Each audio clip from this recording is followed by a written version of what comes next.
Hello everyone, my name is Zenia Zhao, and today I want to share with you my urban sketch demonstration process and a piece of the book that I really love to read.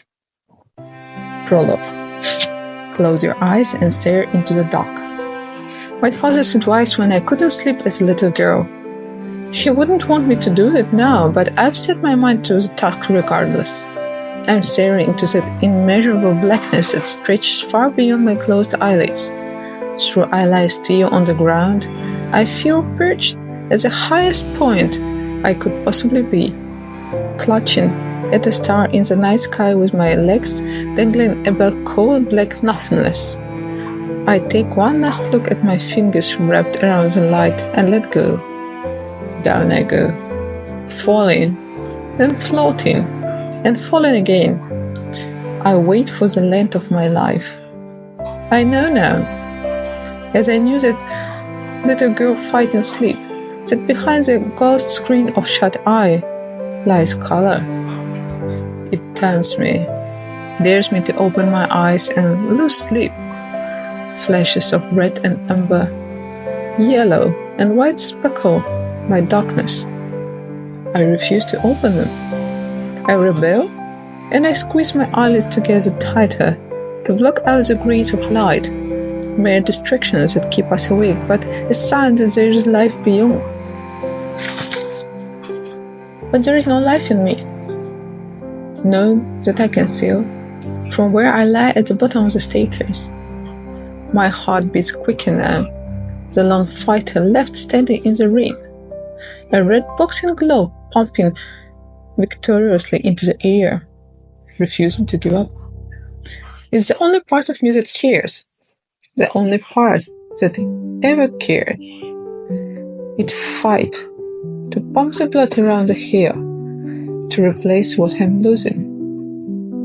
But it's all leaving my body as quickly as it sent, forming a deep black ocean of its own around me where I've fallen. Russian. We are always rushing. Never have enough time here, always trying to make our way there. Need to take left here 5 minutes ago, need to be there now. The phone rings again, and I acknowledge the irony. I could have taken my time and answered it now. Now, not then. I could have taken all the time in the world on each of those steps. But we are always rushing. Oh, but my heart, that slows down. I don't mind so much. I place my hand on my belly. If my child is gone, and I suspect this is so, I will join it there. There? Where? Wherever. It, a heartless word. He or she so young. Who it was to become? Still a question. But there, I will mother it. There, not here. I'll tell it. I'm sorry, sweetheart. I'm sorry I ruined your chances. My chance. Our chance of a life together. But close your eyes and stare into the darkness now, like Mommy is doing.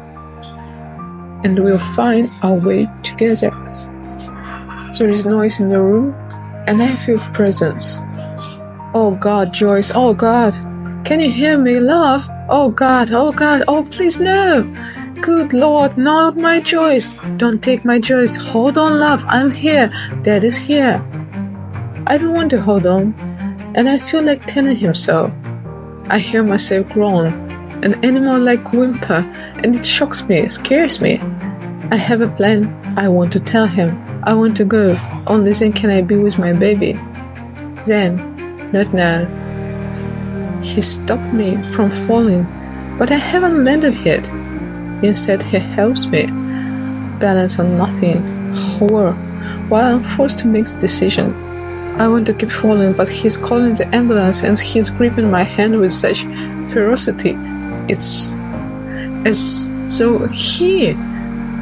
though it is he who is hanging on to dear life.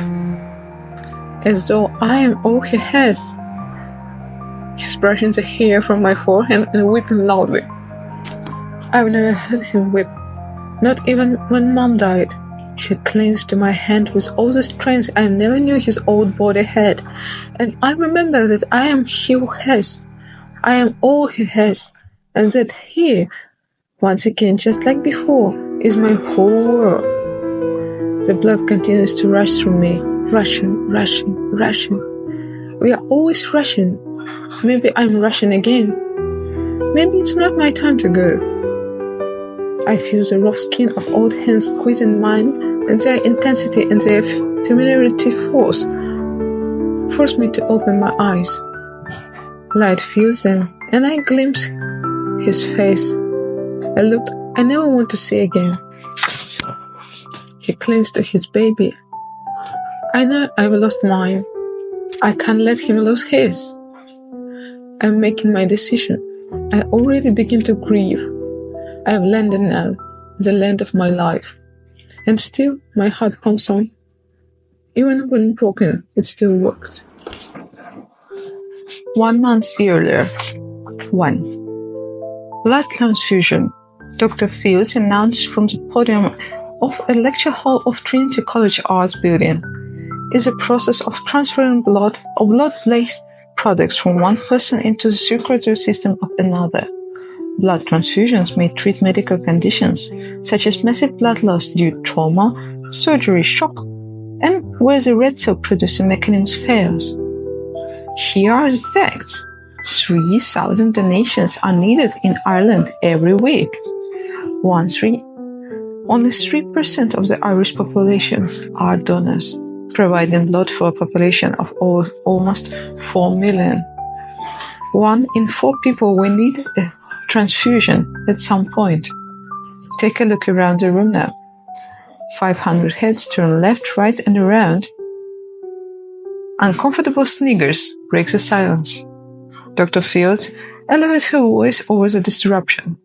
At least 150 people in this room will need a blood transfusion at some stage in their lives. The silence. That silences them. A hand is raised. Yes? How much blood does a patient need? How long is a piece of string? Dumbass, a voice from the back mocks. And scrunted ball of paper flies at the head of young male inquirer. It's a very good question. She frowns into the darkness, unable to see the students through the light of the projector. Who asked it? Mr. Dower, someone calls from the other side of the room. I'm sure Mr. Dower can answer for himself. What's your first name? Ben, he responds, sounding dejected. Laughter erupts. Dr. Fields sighs. Ben, thank you for your question. And to the rest of you, there is no such thing as a stupid question. This is what Blood for Life Week is all about. It's about asking all questions you want, learning all you need to know about blood transfusion before you possibly donate today, tomorrow, the remaining days of this week on a campus, or maybe regularly in your future. The main door opens and light streams into the dark lecture hall. Justin Hitchcock enters, his concentration on his face illuminated by the white lights of the projector. Under one arm are multiple piles of folders, each one slipping by the second. A knee shoots up to hoist them back into place. His right hand carries both an overstuffed briefcase and dangerously balanced styrofoam cup of a coffee. He slowly lowers his hovering foot down to the floor as though performing a Tai Chi move, and a relieved smile creeps onto his face as calm as is restored. Somebody sniggers, and the balancing act is once again compromised. Hold it, Justin. Move your eyes away from the cup and assess the situation. Woman on podium, 500 kids, all staring at you. Say something intelligent. I'm confused, he announced to the darkness, behind which he senses some sort of life form.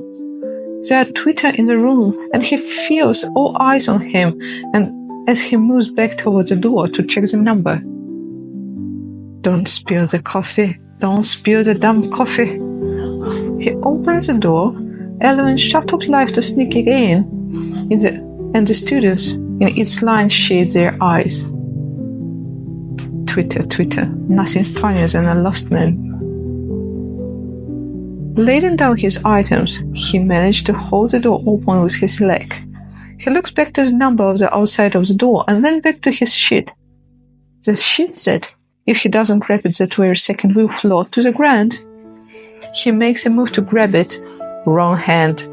Styrofoam cup of coffee falls to the ground, closely followed by a sheet of paper. Damn it! There they go again, Twitter.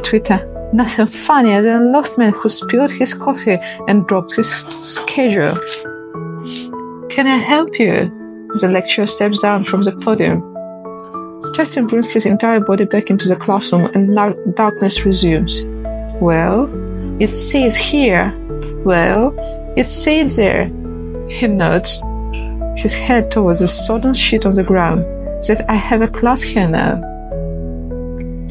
Enrollment for international students is in the exam hall. He frowns. No, I'm sorry. He comes closer. I thought I heard an American accent. She picks up the styrofoam cup and throws it into the bin, over which a sign reads, no drinks allowed. Sorry about that. Major students are next door. She adds in a whisper, trust me, you don't want to join this class. Justin clears his throat and corrects his posture, tucking the folders tighter under his arm. Actually, I'm lecturing the history of art and architecture class. You're lecturing? Guest lecturing, believe it or not. He blows his hair up from his sticky forehead. A haircut, remember to get a haircut. There they go again, Twitter. A lost lecturer who spilled his coffee, dropped his schedule, is all about to lose his folders and needs a haircut. Definitely nothing funnier. Professor Hitchcock. That's me. He feels the folder slipping from under his arm. Oh, I'm so sorry, she whispers. I didn't know. She catches a folder for him. I'm Dr. Sarah Fields from the IBTS. The faculty told me that I could have a half hour with the students before your lecture.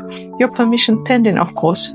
Oh, well, nobody informed me about that, but there's no problemo. He shakes his head at himself and makes for the door. Starbucks. Here I come. Professor Hitchcock? He stops at the door. Yes? Would you like to join us? I most certainly would not. There's a cappuccino and cinnamon muffin with my name on them. No, just say no. Yes. Twitter. Lecturer cut out, forced into doing something he clearly didn't want to do, by attractive young woman in white coat claiming to be a doctor of an unfamiliar initialized organization. Great. Welcome. She places the folder back under his arm and returns to the podium to address the students. Okay, attention everybody. Back to the initial question of blood quantities. A car accident victim may require up to 30 units of blood. A bleeding ulcer could require anything between 3 and 30 units of blood. A coronary artery bypass may use between 1 and 5 units of blood. It varies, but with such quantities needed, now you see why we always want donors. Justin takes a seat in front row and listens with horror to the discussion he joined. Does anybody have any questions? Can you change the subject? Do you get paid for giving blood? More laughs. Not in this country, I'm afraid. Does a person who is giving blood know who the donor is? Donations are usually anonymous to the recipient, but products in a blood bank are always individually traceable through the cycle of donation, testing, separation, intercompany storage, and administration to the recipient. Can anyone give blood? Good question. I have a list here of contradictions to being a blood donor. Please all study it carefully and take notes if you wish. Dr. Fields places her sheet under the projector and her white coat lights up with a rather graphic picture of someone in dire need of a donation. She steps away and instead She steps away, and instead it fills the screen on the wall. People groan as the word gross travels around the turret, sitting like a Mexican wave. Twice by Justin, dizziness overtakes him and he averts his eyes from the image. Oops, wrong sheet, Dr. Field says cheekily, slowly replacing it with a promised list.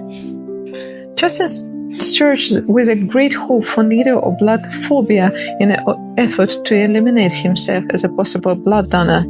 No such luck. Not that it mattered, as the chances of him donating a drop of blood to anyone are as rare as ideas in the morning. Too bad, Dover. Another scrunched ball of paper goes flying from the back of the hall to hit Ben's head again. Gay people can't donate. Ben coolly raises 2 fingers in the air. That's discriminatory, one girl calls out. It is also a discussion for another day. Dr. Fields responds moving on. Remember, your body will replace the liquid part of the donation within 24 hours. With a unit of blood at almost a pint and everyone having 8 to 12 pints of blood in their body, the average person can easily spare giving one.